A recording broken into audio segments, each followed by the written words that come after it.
नमस्कार, स्वागत है आपका बिहार समाचार में। इस वीडियो में हम बात करेंगे बिहार की अब तक की सभी बड़ी खबरों के बारे में। सभी खबरें आपके काम की और सिलेक्टेड हैं। तो आज की बड़ी खबरों पर बात करने से पहले आपसे एक छोटी सी अनुरोध है कि इस वीडियो को एक प्यारा सा लाइक अवश्य कर दीजिएगा।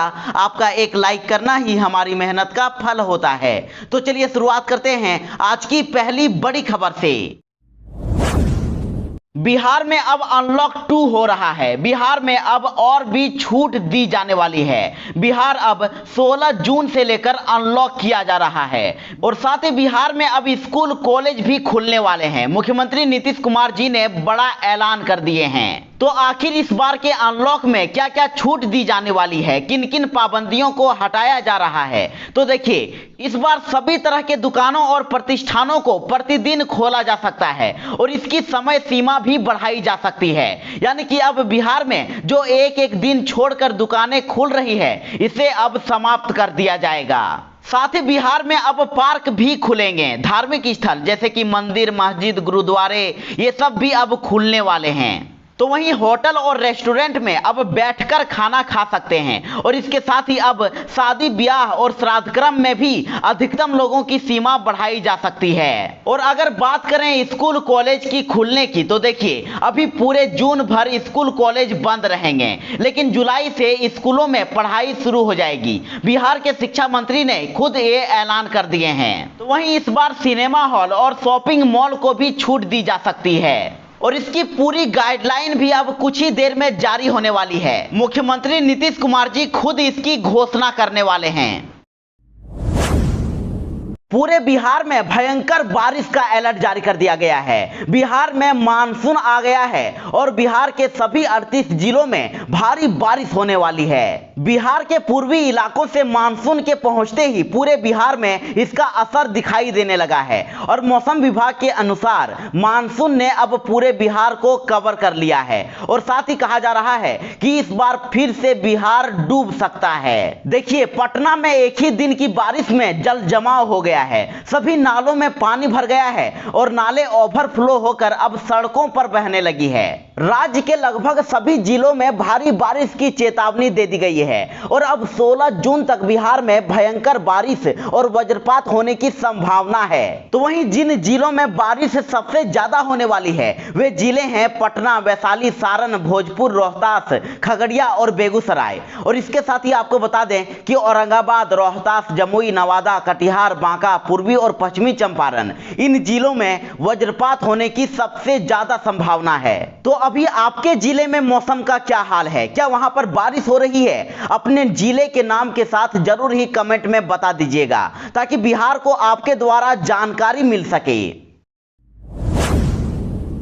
लोक जनशक्ति पार्टी यानी कि लोजपा में एक बड़ी टूट की खबर सामने आ रही है। लोजपा में बड़ी टूट हो गई है। पार्टी के 5 सांसदों ने पशुपति कुमार पारस को अपना नेता चुन लिया है और उन्हें राष्ट्रीय अध्यक्ष के साथ ही संसदीय दल के नेता का दायित्व भी सौंपा गया है। और यही नहीं, राष्ट्रीय अध्यक्ष चिराग पासवान को सभी पदों से हटा दिया गया है। लोजपा सांसद पशुपति कुमार पारस, चौधरी महबूब अली कैसर, वीना सिंह, चंदन सिंह और प्रिंस राज अब चिराग पासवान से अलग हो गए हैं। रविवार को देर शाम तक चली लोजपा सांसदों की बैठक में इस निर्णय पर मुहर लग गई है और सांसदों ने उन्हें इस संबंध में आधिकारिक पत्र भी सौंप दिया है और आज सांसद चुनाव आयोग को भी विधिवत इसकी जानकारी देंगे और उसके बाद अपने निर्णयों की आधिकारिक घोषणा भी करेंगे। तो इन 5 सांसदों के निर्णय के बाद अब लोजपा में बड़े घमासान की आशंका है। लोजपा में बड़ी टूट हो गई है। चिराग के बंगले पर चाचा पारस ने किया कब्जा, अब लोजपा से भतीजे को किया बाहर। जी हां, लोक जनशक्ति पार्टी में टूट को लेकर आई बड़ी खबर के बीच इस वक्त एक और ताजा अपडेट सामने आ रही है। 5 सांसदों ने जिस तरह चिराग पासवान के खिलाफ बगावत की, अब उसकी पुष्टि खुद चिराग के चाचा और एलजेपी सांसद पशुपति पारस ने कर दी है। पारस ने कहा कि जदयू के खिलाफ जिस तरह चिराग पासवान जहर उगल रहे थे, तो उसको लेकर सांसदों में नाराजगी थी और चिराग पासवान की वजह से पार्टी को नुकसान पहुंचा और विधानसभा चुनाव में पार्टी का प्रदर्शन बेहद खराब रहा। तो ऐसे में अब सभी सांसदों ने मिलकर चिराग पासवान को ही पार्टी से बाहर करने का फैसला किया है। आपको बता दें कि पशुपति पारस के नेतृत्व में लोजपा के 5 सांसदों की बैठक हुई और जिसमें उन्हें पार्टी का राष्ट्रीय अध्यक्ष और संसदीय दल का नेता चुन लिया गया है। अब लोजपा के 6 में से 5 सांसदों ने लोकसभा अध्यक्ष को पत्र लिखकर संसद में अलग गुट के रूप में मान्यता देने का आग्रह किया है और इन 5 सांसदों का नेतृत्व रामविलास पासवान के छोटे भाई और हाजीपुर के सांसद पशुपतिनाथ पारस कर रहे हैं और बस थोड़ी ही देर के बाद चुनाव आयोग के सामने इस बात को रख दिया जाएगा। लोजपा में हुई टूट के बाद अब हम पार्टी ने चिराग के जले में नमक छिड़कने का काम कर दिया है। कहा है कि नीतीश से टकराने वालों का यही हाल होगा। जी हां, लोक जनशक्ति पार्टी में टूट की खबर सामने आने के बाद अब राजनीतिक दलों की तरफ से प्रतिक्रियाओं का दौर शुरू हो गया है और जीतन राम मांझी की पार्टी ने कहा है कि बिहार में नीतीश कुमार के साथ टकराने वालों का यही अंजाम होगा। हम प्रवक्ता दानिश रिजवान ने कहा कि लोक जनशक्ति पार्टी का जो हाल हुआ है और चिराग पासवान जिस तरह अपनी ही पार्टी से बेदखल कर दिए गए तो वो बता रहा है कि नीतीश कुमार से टकराने वालों का बिहार में क्या हाल होगा। उन्होंने कहा कि यह उन लोगों के लिए एक नसीहत है जो दूसरों के घरों में पत्थर फेंका करते हैं और इसके साथ ही हम पार्टी ने लोजपा का नेतृत्व करने के लिए पशुपति कुमार पारस को बधाई भी दी है। तो अब लोजपा में टूट पर आरजेडी ने भी प्रतिक्रिया दे दी है। आरजेडी ने कहा है कि जाल में फंस गई है लोजपा, चिराग के खिलाफ नीतीश ने खेला है खेल।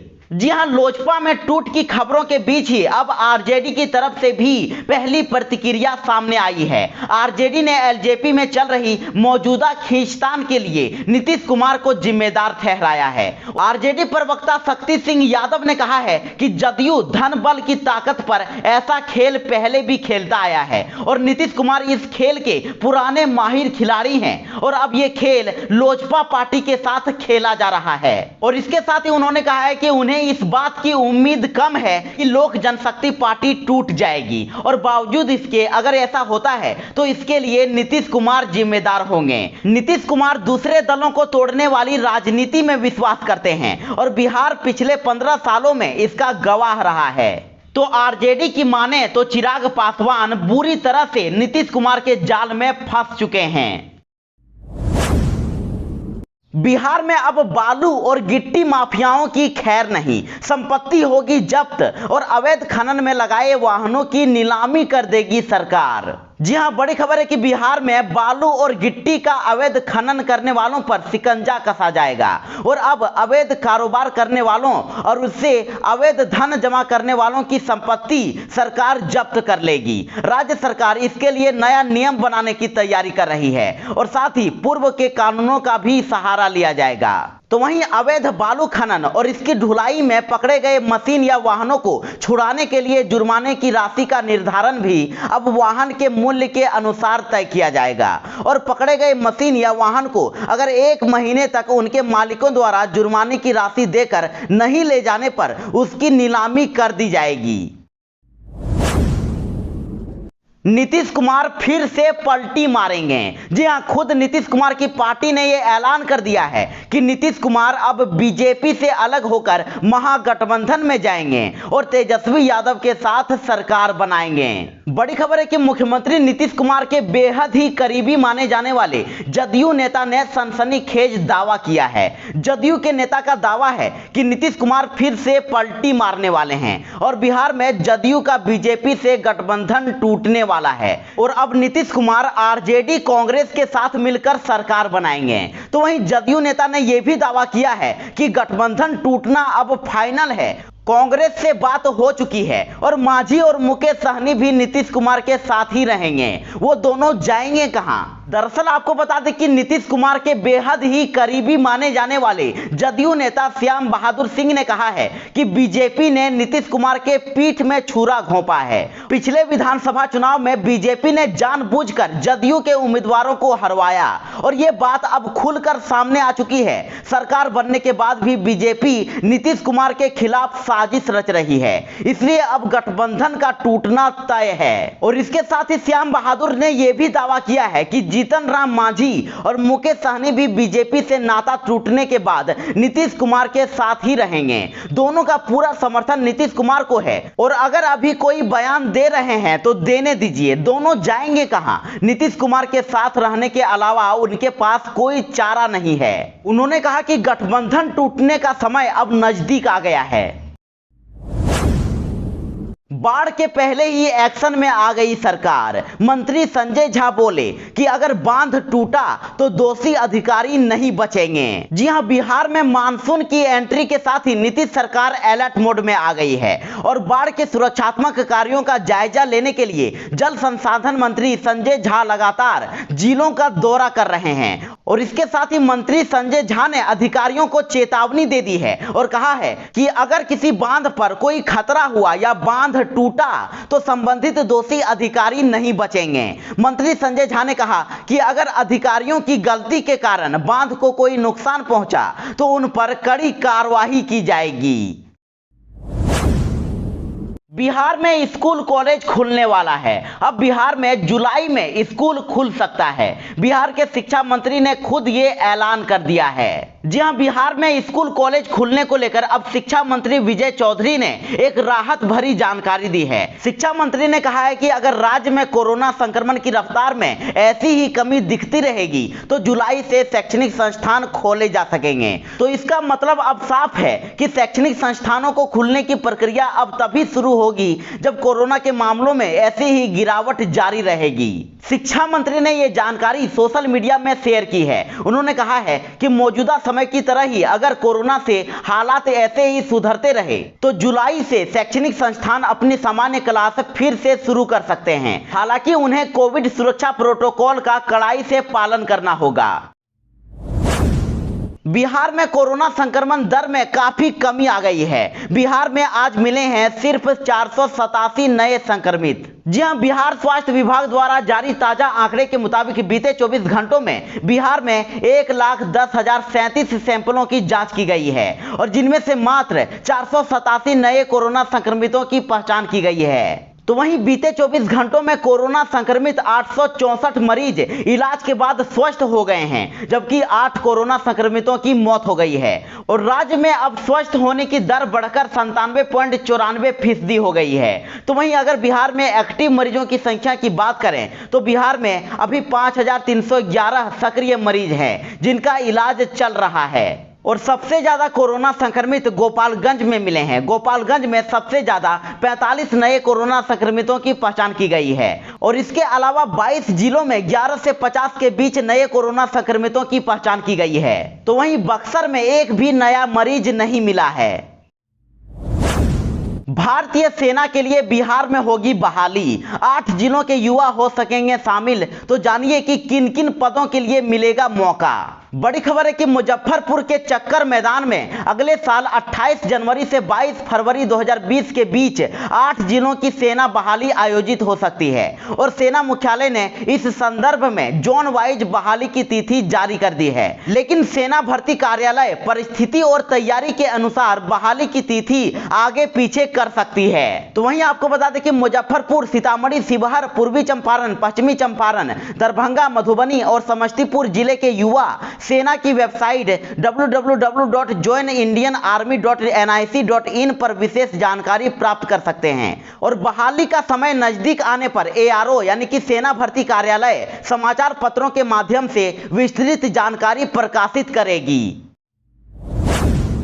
बिहार में कोरोना से मौत पर अब परिजनों को मिलेगा सैलरी का 90% हिस्सा। जी हां, कर्मचारी राज्य बीमा निगम यानी कि ESIC अपने सदस्यों के लिए नई स्कीम लाने की तैयारी में जुटा है और ये स्कीम कोरोना संक्रमण को ध्यान में रखकर शुरू की जा रही है, जिसका लाभ सीधे तौर पर कोरोना संक्रमण से मौत होने के बाद कर्मचारी के परिवार को मिलेगा। कर्मचारी राज्य बीमा निगम के क्षेत्र निदेशक सत्यजीत कुमार ने मीडिया से बातचीत के दौरान नई स्कीम के बारे में विस्तार से जानकारी दी है। उन्होंने बताया है कि इस स्कीम के तहत आवेदन करने वाले परिवार को मृत कर्मचारी का वेतन मिलेगा, यानी कि ईएसआईसी में योगदान करने वाले व्यक्ति का अगर कोविड से निधन हो जाता है तो उसके परिवार में पत्नी, बच्चों, निर्भर माता पिता को हर माह कर्मचारी की अंतिम सैलरी का 90% भुगतान किया जाएगा।